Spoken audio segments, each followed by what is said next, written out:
You have no idea what you're doing or how to do it. You're wasting your time. It's never going to work, and you're going to end up embarrassing yourself. And you're too old. Love that one. Hey now, welcome back to Black Women North of 50. I'm Wynn, your host, and today we're talking about the inner critic. You know the voice. The one that says a whole lot of untruths that feel really true. My guest today is Stevon Lewis, who is a licensed psychotherapist, author, podcaster, speaker. He's done so many things. He has so many accomplishments.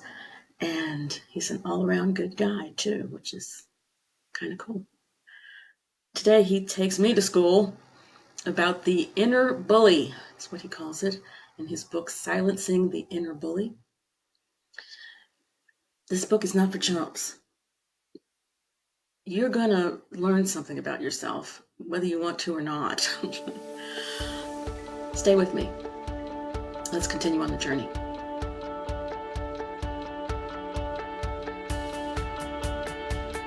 As promised, I have Stevon Lewis here to talk about our inner critic. I'm going to let him say some things about the work he's doing now. Go ahead. Oh, what if I had my own inner critic and now I'm like, oh, what do I say about myself? I am Stevon Lewis. I'm a licensed psychotherapist. That's how I refer to myself. But I do lots of things. I have a podcast called How to Talk to High Achievers About Anything. I do some one-to-one work. I've moved kind of from traditional therapy to do more coaching style stuff, just because it lends itself better to imposter syndrome and kind of treating its symptoms. I do speaking behind the scenes. Some of it's forward facing, like you might catch me on a podcast such as yours every now and again.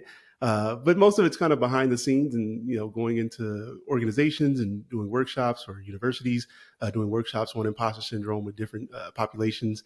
And the newest thing that I'm doing is delving more into writing. So I've written my workbook, Silencing Your Inner Bully, an acknowledgement journal for imposter syndrome, with the goal of kind of walking people through the therapeutic process. So it really follows what I would do with a client if I were working with them, and it has like all these activities and stuff.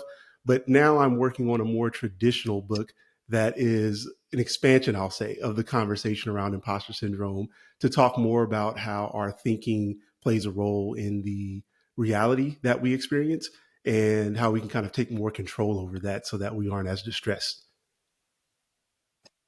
As you're talking, I keep thinking inner bully, imposter syndrome are two different things.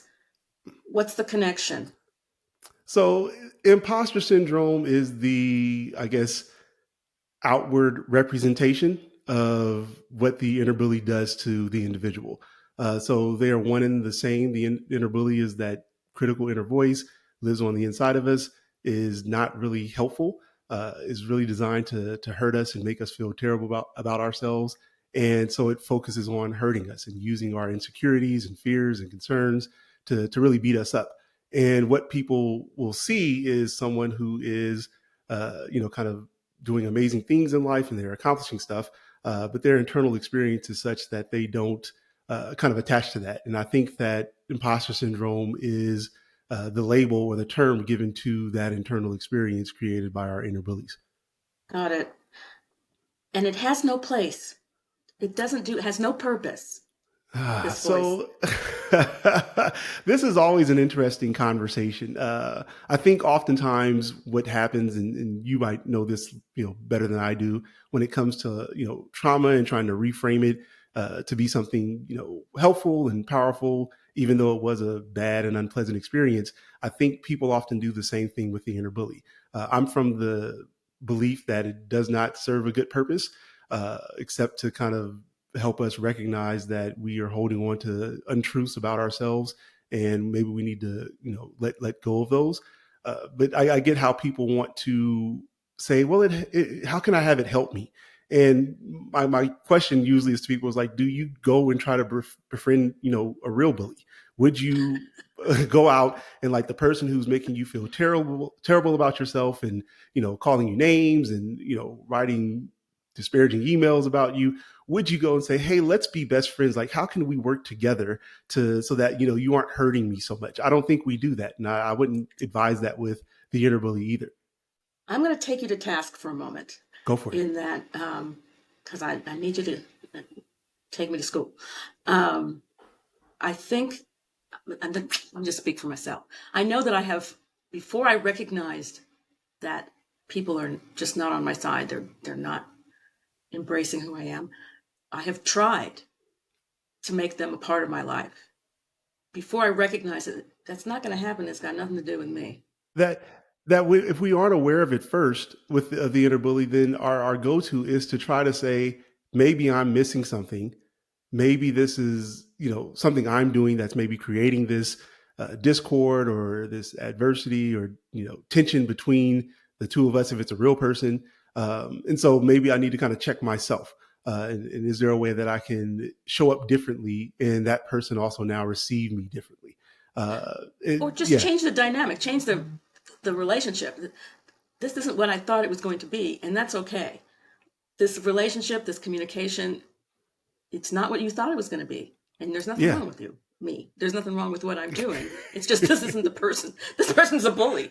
Yep, yep. And leave them there. And I think that's Right. really hard for kind of people who are prone to imposter syndrome or struggle with it, uh, to accept themselves and to go with their gut on they know best.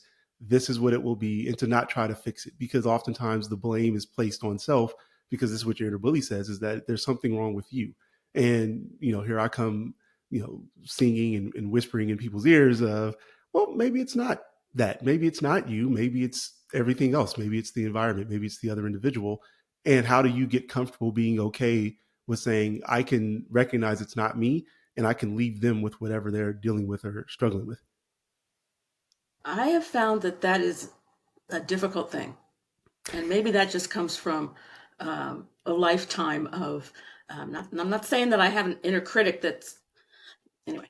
Um, That's active and that's active. actively beating you up at the moment, right? Like, No.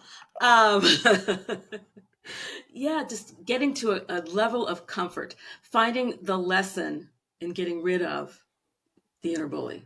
oh, I was going to say that, like, I think that part of that difficulty, maybe with letting go or letting it be or other people be, could be based in the idea that when you have an inner bully that's been active for a very long time and beating you up pretty consistently or struggling with imposter syndrome, that it's hard to let go of the belief that it is you and to accept that you're okay.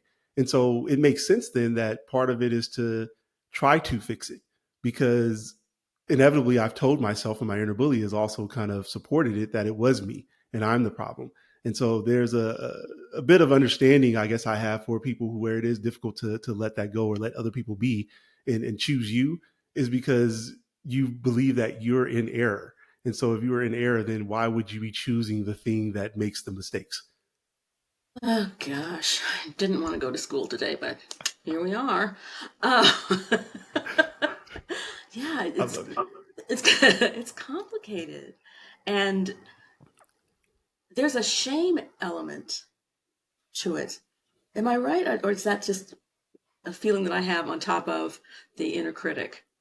Oh no, you're dialed in. You are dialed all the way in. That is Great. 100% accurate. Uh, What's the? shame, yeah, there is a connection with shame. I guess like the way I kind of frame it, or the way it was taught to me, was that guilt is I did something wrong, and shame is there's something wrong with me. And my experience with imposter syndrome and helping people recognize and then kind of defend themselves against their inner bully is this idea that they've accepted over time that there is something wrong with them. And so then it is really attached to shame, that I am somehow flawed, and those flaws continue to make life difficult for me.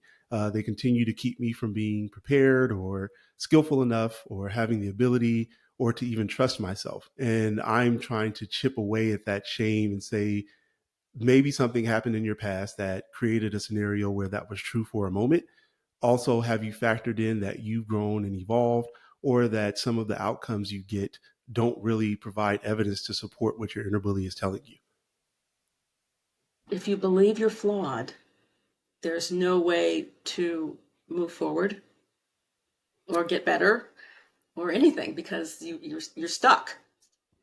Exactly, Right? exactly that. Like, how could Mm-hmm. you take an approach that I'm good, I should choose me, if I'm saying me is a problem or has issues? If I'm not enough. Yeah, My there you go. I goodness. like that language. Yeah, yeah. Do you know anybody who doesn't have an inner bully? Oh, I say everyone has an inner bully, and I think that the thing I'm trying to get people to do is not have this absolutist kind of mentality when it comes to it. That I need to get rid of it and it's going to be gone forever. That's why I say silencing as opposed to destroying or something like that. Right, silencing your inner bully. And so the idea is that the inner bully will be there. It will continue to be a nuisance in your life, or try to, or attempt to be.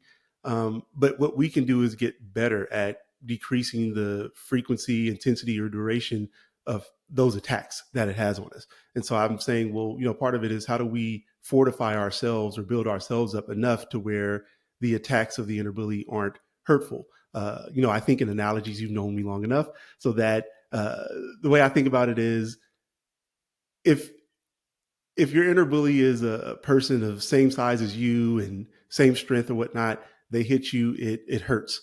But if we find a way to get some self defense and build ourselves up, then maybe that hit isn't as direct or hurt as much, and we can kind of equate it to something like a 2-year-old throwing a tantrum who hits you. Yeah, they gave it everything they had, but it didn't really impact us. And so that's the place I'm trying to get people to. Got it. Tell me a little bit about how you think the inner bully evolves with age, particularly for, I mean, if there's a difference between inner bully for women and inner bully for men north of 50, what do you think? That's a really good question. I've never thought about a difference based on gender. And that's primarily, I guess, because, I work with both men and women and recognize that the inner bully just does its job of trying to hurt people. So it will use whatever it can. So I'm sure that, like, some of the stuff that it uses to beat up men or women is specific to I guess, doubts or insecurities they might have based on their gender. Well, I guess what I think happens, when you talk about north of 50, is that there's just a constant evolution of the inner bully in general.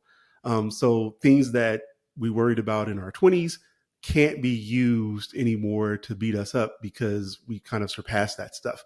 Whereas, like, if you're in college, it's going to say, oh, you're never going to graduate. Can't really say that if you've already graduated, right?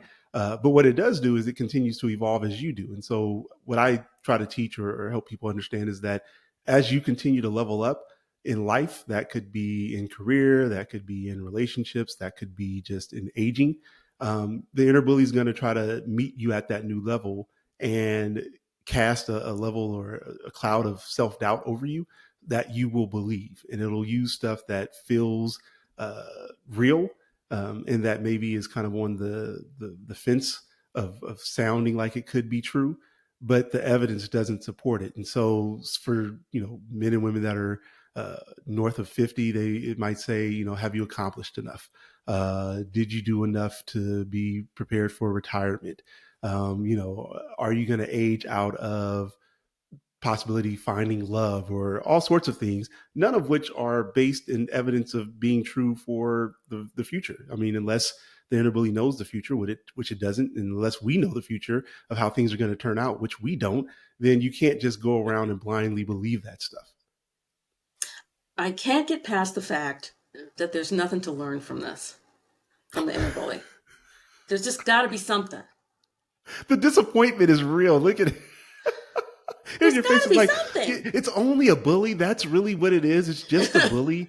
Yeah, that's exactly what it is. There is no good from bullies. Have you met a bully that's, like, been helpful to you? Like, I mean, I guess we could spin it and say having to, deal with a bully, I've learned to stand up for myself and stuff. But I mean, I also feel like there are other ways to do that without having to get beat up. Okay, perfect. And thank you. We have something. There you I want to find a positive here. Um, Okay. since people do have it, since we have the inner bully, I wanted to find a positive spin on getting rid of it. You know what I Okay. mean? The lesson here is it's not helpful. Yes. We landed right back where we started. Yes, it is I not helpful. know. That is the lesson. And to try to frame it as something that is good, I mean, I think here's what I will say, and maybe this kind of connects to what it is that you're kind of feeling internally or wanting to kind of be a takeaway for people is that Mm-hmm. through adversity we grow. And so if the inner bully does anything positive, it would be it creates adversity, I think unnecessarily, but it creates adversity to which we have to attend to. And so through that experience, what I'm saying is that the adversity that you're going to have to contend with through your inner bully should lead you to grow to trust yourself more, to lean into accepting yourself and who you are, to let go of perfectionism and accept yourself with flaws and imperfection, and recognize that you can still go out and be amazing and do phenomenal things in life and still achieve high heights, and not really live in fear of kind of being this failure or not having the skills that you really do possess. And so if the inner bully does anything positive, it's that it creates an environment where adversity exists. And through that adversity, hopefully you learn to choose you. Oh, come on. That was all I was looking for. Well, yeah, Thank and you I for guess, bringing it. right, right. And the hard part for me is to say, well, do you have to have adversity in order for you to learn that piece? I Is would there a say better way? absolutely. Except if we already have it. I'm saying if we've got it already, let's spin it and then reset. Okay. Okay. I can go with you on that. I can go with you on that. I can go with Okay. you on that. The adversity is already present. Let's do it. We aren't looking for the inner bully and we're not welcoming it. Okay. That's that. Okay. Okay. Okay. Now I'm on your team. We're back. Okay. We're on the same team. Okay. And clearly, maybe I didn't say it clearly enough, or because I probably wasn't clear. But then again, that's my inner voice. And you Oh, were right. no, Okay. you're good. I mean, I think, no, my experience has been is like, let's try to make this thing good. And I'm like, yeah, nah, I don't really rock with inner bullies in that way. I don't I don't want to make something bad good. It's bad. Let's leave it being bad. Yeah. But I can understand And that part. It's all the bad thing's already there. What's something we can glean from that? No different from, you broke your leg.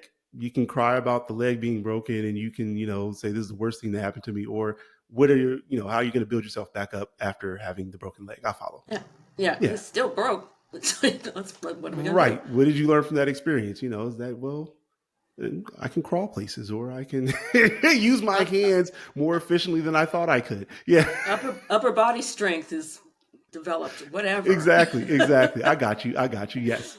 Okay. I want to talk about the different things we hear inside ourselves. I mean, there's the intuitive voice, and then there's this critical bully voice. Ooh. How do we decipher which one is reality, which is truth? Ooh, I like this conversation. Say more about the intuitive voice. Well, depending on your frame, I come from that place of mind, body, spirit connection. Mm-hmm. For me, the intuitive voice is the still small voice that is my truth, my authentic self. The inner bully isn't. The critic is just somebody who comes in and um, out of insecurity, maybe. Mm-hmm. I'm not Mm-hmm. exactly sure why. It can mask, for me, the still small voice and become more important than my own truth, which means that I'm under the covers eating ice cream. Just an example. Um, Per se, like that could be happening. There's no evidence to support maybe. that. No, not at all. Yeah, yeah, yeah. No, I like it. I like it because I was wanting you to kind of explain it to make sure that I like understood it correctly. That the intuitive voice is the more strength based version of ourselves, who builds us up. It makes me, like I said, I think in analogies, and you know this about me. So it's like the angel and the devil on the shoulder. One saying good things and telling you the truth about who you are, and then the other, the inner bully, being the one that's saying lies and being very negative. And so I think you're absolutely correct that the inner bully has found a way to drown out the intuitive voice, that the parts of ourselves that are responsible for our success or that help us gain access to rooms that we weren't previously invited in, or that draws people to us because they can clearly see the good that we're doing in the world, or the talent or the abilities. The inner bully will kind of mute that voice, and we will tend to ignore it. And I tend to believe that it's based off of evolutionary psychology, and the idea that to keep us safe back in the day, you had to pay attention to danger. You don't survive if you don't know which food is for sustenance or which one can kill you. If you don't know which tracks are prey or which ones are predator, your existence can be short. And so I think that our brains are trained to kind of gravitate to unpleasantness or things that are bad, and we'll listen to it because the idea is that I need to pay attention to the bad or the expectation or potential of negativity in order to avoid it. Uh, Even if there's no evidence to support that you routinely run into negativity or experience it at a high degree or high level. And so, yeah, our brains are kind of designed to listen more to the inner bully than the intuitive voice. We have an intergenerational bully, Ooh, ooh, that's new. That's right? new language. I like new language. Very good. Oh, Me keep too. talking. Okay. Love history. And I keep thinking about maybe 2, 3 generations ago. And you're talking about danger, perceiving it, knowing it, being hyper vigilant about it, and having your truth beat out of you. Mm-hmm. Mm-hmm. How can you Literally learn and to? figuratively. Yes. Yeah. And how do you learn to trust yourself if your truth is being told to you by someone who doesn't care about your internal authenticity voice? Right, right. And that some of that was protective. I know this is deep. This is deep. This is deep because it's all protective. And I think that's where the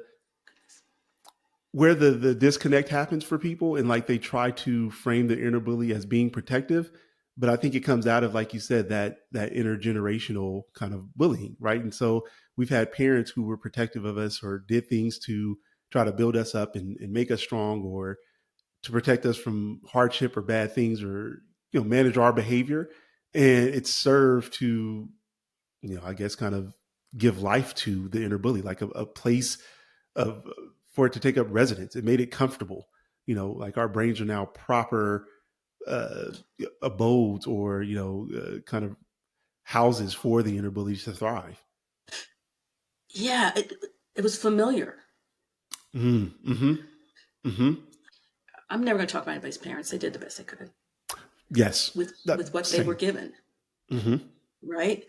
Mm-hmm. It was comfortable, familiar for them. So, like, no, you're going to do it this way because they were taught if you don't do it this way, you're going to get hurt Listen, or worse. or worse. Yeah, yeah. Let's keep it a thousand. Keep it a buck. It'd be worse than that. And so I think that's the thing. I love that you use the language or the term familiar, because that's kind of what it is. And so part of kind of what I do is try to get people to give their inner bully a name, so that they can kind of personify it, to distance themselves from it, so that you can say, hey, this is not really me. This is this individual or this entity or this being, and this is that thing trying to get me to believe something that's not true about who I am. I'm smiling because I have a name for her. Oh, oh, I like it. That's excellent. Ready? I'm born ready, or if not, I'm gonna get ready real quick. Her name is Hortense. Yes, it is. Yes, it is. I Have you ever First, heard that name before in your life? I wasn't ready. I was not ready. You said Of get course you weren't. ready. Am I ready? I was not ready. Hortense. The first time I Oh heard my that God. name, I thought it was a verb. Like, Right. So you know a Hortense. yeah, I Are they a don't know good her. person? You know what? It's enough removed that I don't know. I didn't have a great experience with the name of the person. There you go. There go. Inner bully gets it. No, and that's part of the rules. I say choose someone who probably made you feel bad or doesn't get good outcomes or doesn't really get out good outcomes for themselves or gives bad advice. Throw that name on them. And so yeah, you didn't have a really good experience. So there you have it. Yeah, Hortense. Yeah, yeah, Hortense. And she's Um, loud, loud. Mm. she's very persistent, Hmm. and a kind of a know-it-all. Or thinks she is. That part knows everything about you apparently, huh? That and knows how to be demeaning Yes, and expert. knows where all the buttons are to push. Oh yeah. Absolutely. Yeah, Yeah. don't you wake up feeling good about yourself because what we gonna do is go ahead and press that one, and now you feel terrible. Feel terrible. You're in bed. You got your ice cream. Always goes back to food. There's that Uh, ice cream, oh ice cream You can again. tell how I'm doing by my freezer. What's happening? Look in your freezer, and if you see a quart, a pint, or tub of ice, we know what's happening in life. can, can we say tub? Come on now. Quart? Give me a Oh, break. I was joking. I was joking when I said I was joking. That's not It's really possible. bad when it's a tub. It's really bad. Oh, it's like call phone a friend. We need to call in. Gosh, Hortense is on fire. I need Oh, help. reinforcements, reinforcements. And fortunately, I have some. Fortunately, I have a support system. And let's talk about that for a second in terms of um, having people who keep you accountable for the good things you're doing. I What if you love don't that. have that? It's a rough one, right? Because as human beings, we thrive in community. We live in community. We are social beings, and so the fact that you have a community of support that can help you kind of fend off Hortense's attacks is really good because it's there to remind you that no, you're focusing on this unpleasantness, and also we can't ignore all these other things that happen that have been positive or that are kind of in opposition to what your inner bully is telling you. And Mm-hmm. community is really important to do that. And for people who haven't kind of established that, it might be really helpful to think about who are the people who are in your corner that you will trust. And I use that intentionally because sometimes people can say nice things and our inner beliefs will try to get us to explain away why they might say it, but who are the people that we can trust that will be straight shooters, will tell us the truth, even if it doesn't feel good about ourselves. And so if they're saying things that says, hey, well, I know you feel this way and I know you don't believe this about yourself, but here's what I see, you got to kind of take that into consideration. And so communities are super important to help build us up when we're, kind of struggling or getting beat up that day. Yeah, belonging Hmm. is Hmm. a word that has been coming up a lot um, in my sessions and just with people in general. And to be honest, with this podcast, Black women north of 50 finding community, Hmm. belonging somewhere. You know, the the things we're talking about, what I want to bring to this podcast, it's not rocket science. Right. It's issues that concern people, and if there's a space to talk about those issues where you feel like you belong, then I want to be a part of that community, and I'm hoping other people will too. And So, that's why I'm glad you did this, because it goes back to that conversation around shame, is that shame will have us operate in isolation. And if we are allowing our inner bully to kind of take the reins and we just kind of accept what it says, then we will distance ourselves, we will try to hide because we don't want to be exposed. And so conversations like this that should be normalized, to for someone, will happen in isolation, and they will feel like I'm the only one dealing with something like this, and this is the worst thing or the most terrible experience, and how ashamed I am with the idea of like even having to tell someone this because no one will believe me. And I think that that's really an important piece of it, to bring the conversation to the forefront and make it more public, so that you can start to connect with other people who feel like you, not to create like this pity party of anything, but to say like, well, no, we can build each other up, we can work kind of together or in tandem to be able to kind of fight our inner beliefs. Right. As you're talking, I'm thinking about what I say to my clients. Like, okay, I don't do victim. Okay. If you're Hmm. working with me, then you're trying to find a solution here. No, no judgment on you if you don't want to, but you got the wrong person. Yeah. I'm not doing that.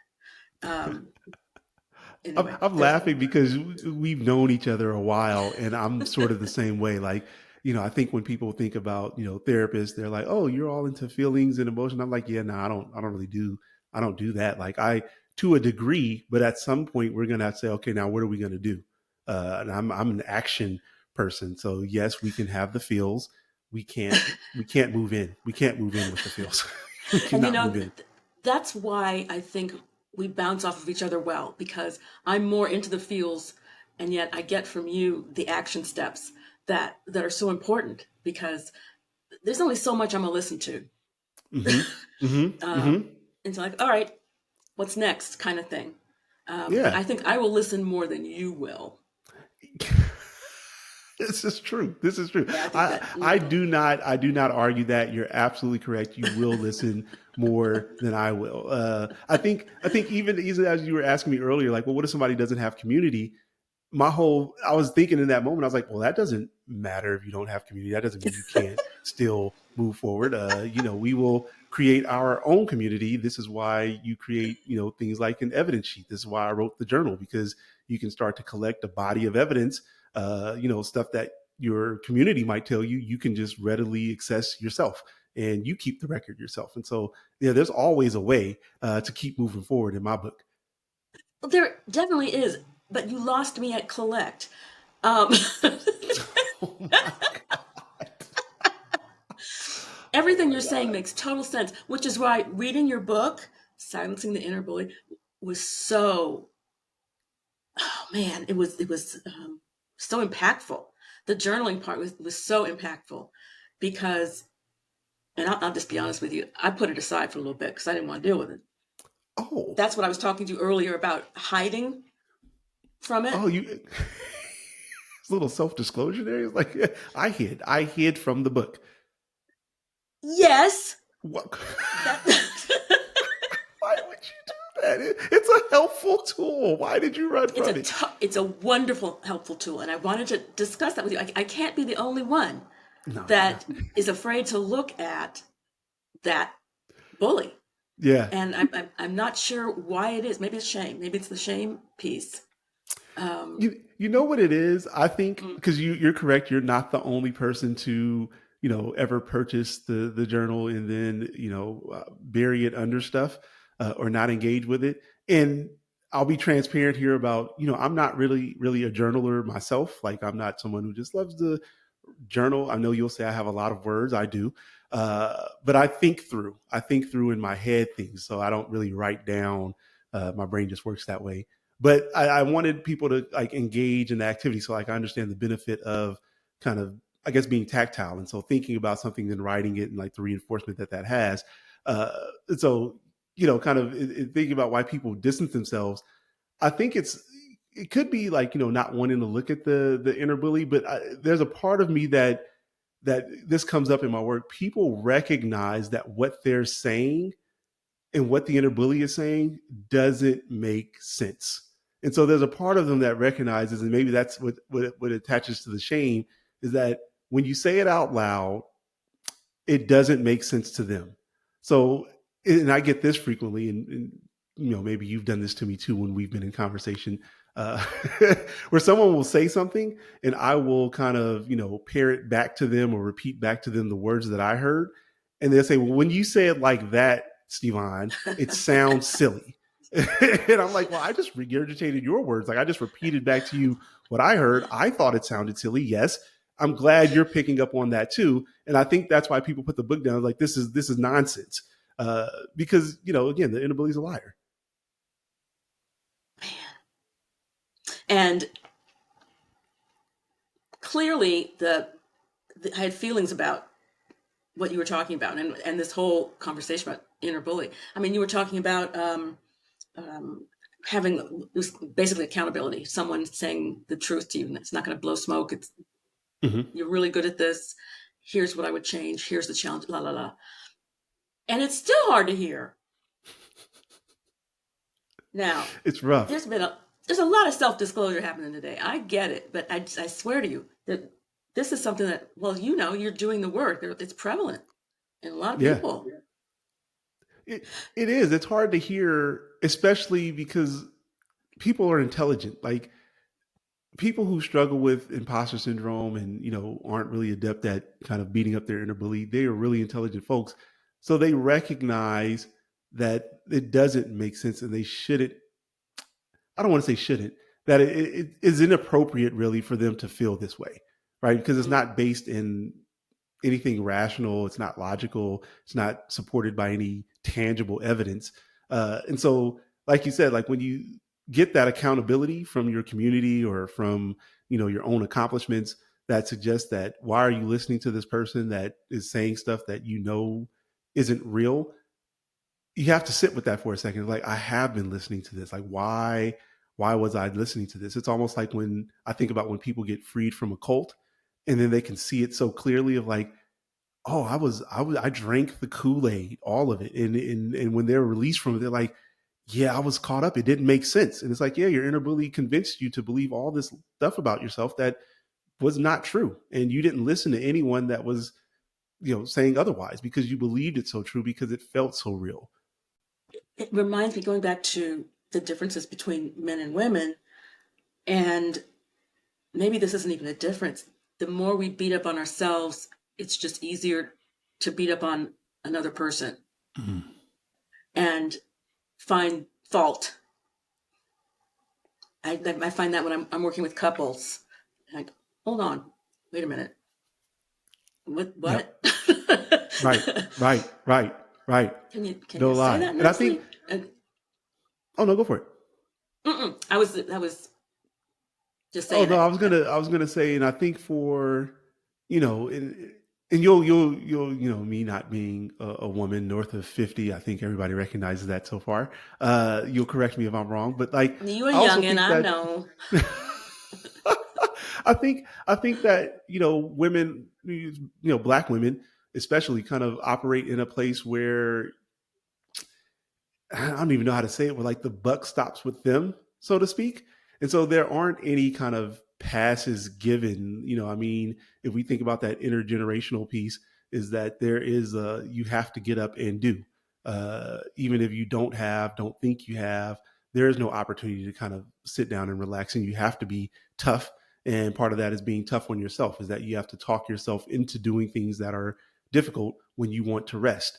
And the inner bully will feed off of that, and it will use it to kind of make you doubt yourself because you don't have the energy, and it'll make you feel terrible about being a mom or being a wife or being whatever, a friend, a partner, just everything. Because are you doing enough is always the question, because black women, I think, operate in spaces where they're constantly kind of given that message, even though it's not the truth. They probably are doing the most in those spaces, in my experience. Hmm. Hmm.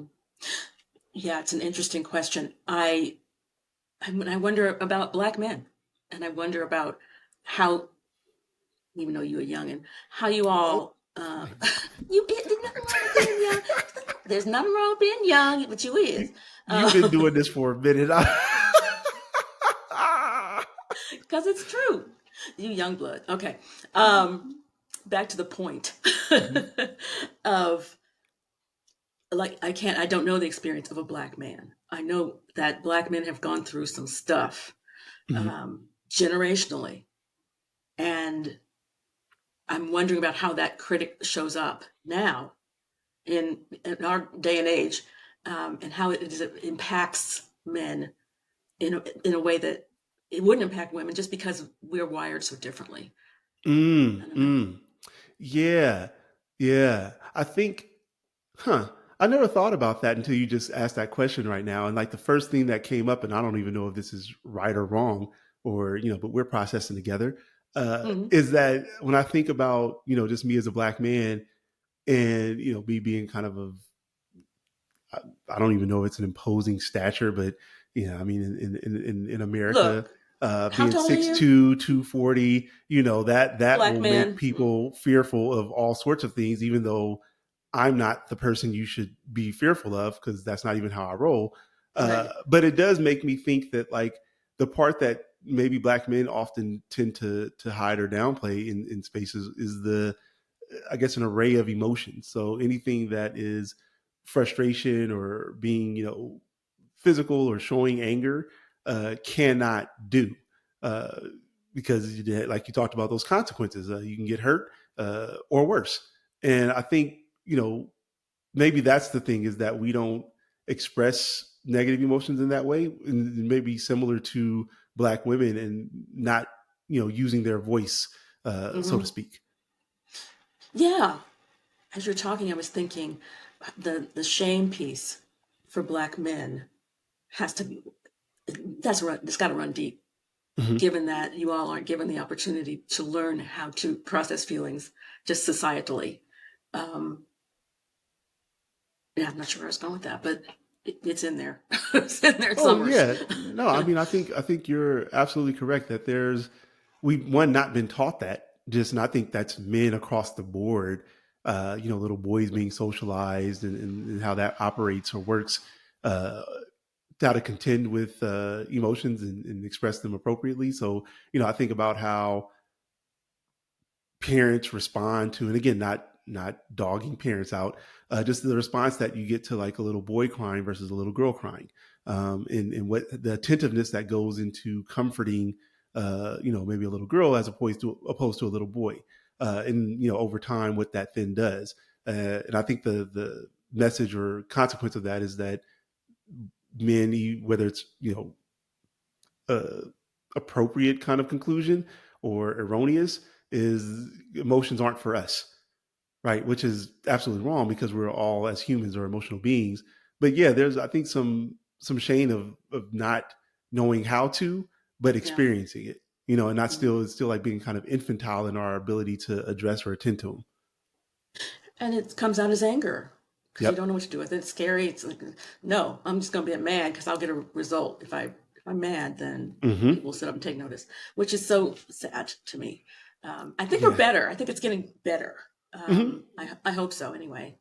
Oh no, Um, for sure. I think the younger generations, mm, the youngins, as you would like to call them, I'm calling them youngins.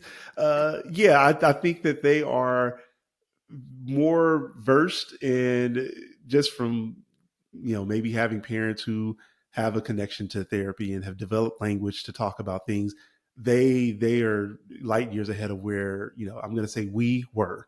You might okay, try to kick me it's out, but fine. I'm in there. No, yeah, no, Awesome. they really are. Um, I, my play nephew, who's 23, and like you, has stature. He's 6'7", Yeah. black man, like 220.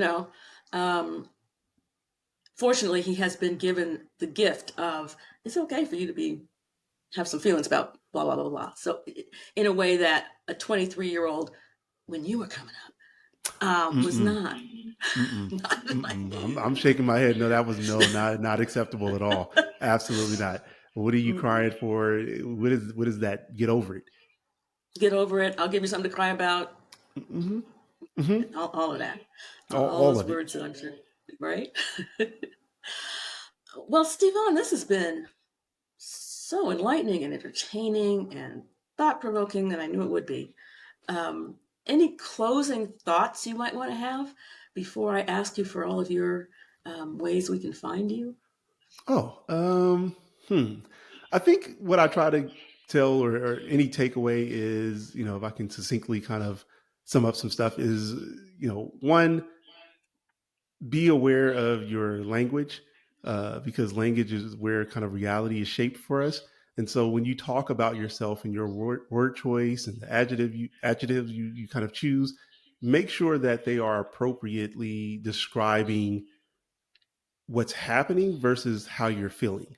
Mm, So it's one thing to say I suck because you feel like you aren't kind of meeting the mark versus having evidence to support that you're actually not meeting the mark. And so, if that's not the case, then don't frame things in that way. And then the other thing I think would be, start to, I know you don't like the word collect, but start collecting all the evidence, all the data to support that, what you're doing out in the world, you're keeping a record of that stuff. Uh, like I tell absolutely. people, it's really rough for people to kind of talk about themselves or talk about their successes, uh, Hmm. for whatever reason, humility or however they want to kind of describe it.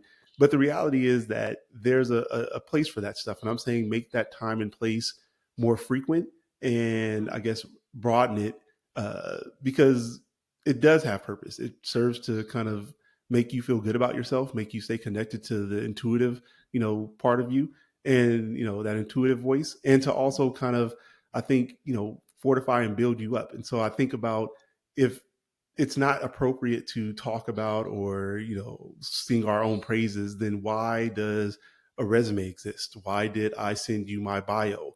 Those things are filled with all the stuff that I've done. And Hmm. so surely, talking about what I've done and what I've accomplished is a okay thing to do. Then, do it enough times so that your inner bully doesn't have, any ammo to kind of, hurt you.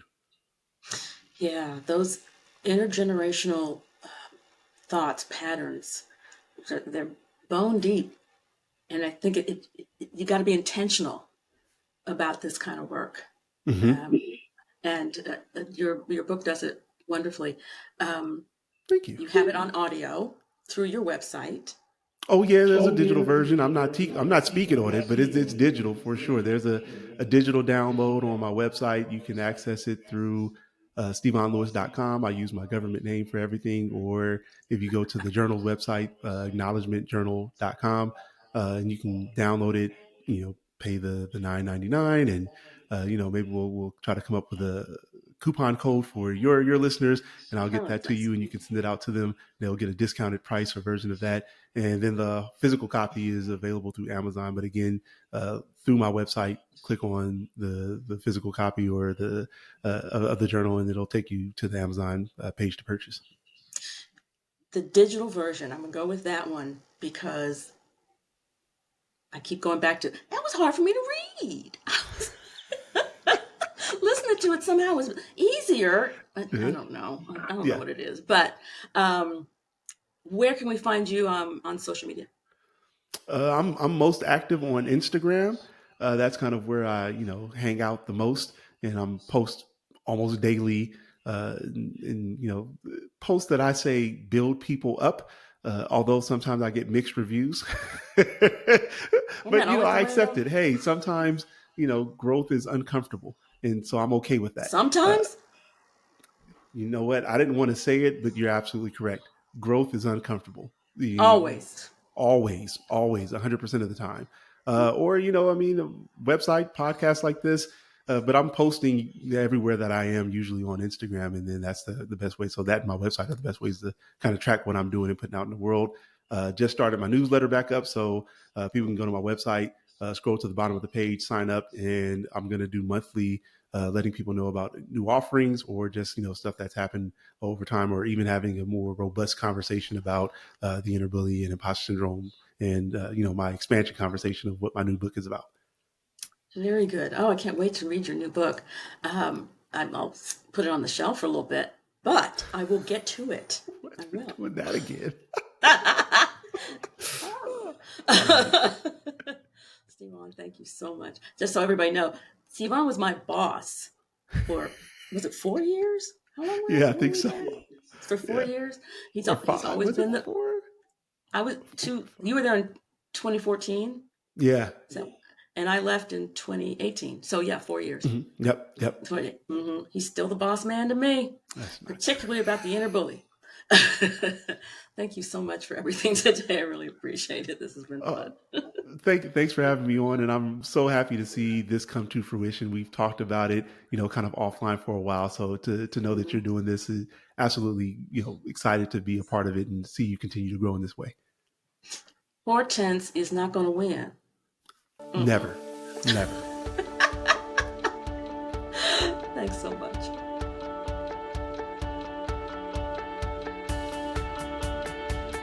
Huge thank you to Stevon Lewis for leading us on the next step in our journey.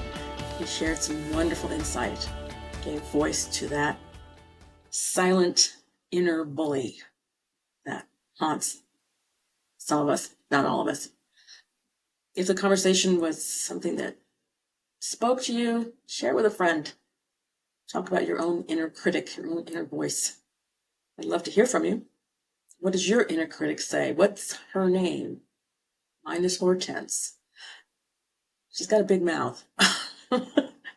Let me know. You can reach me on Instagram at Black Women North of 50, or on YouTube, Black Women North of 50, or website, Wynn, it's WYNN, at blackwomennorthof50.com. Not for nothing. Feel free to subscribe. I won't be mad. Drop me a line. Let's talk about it.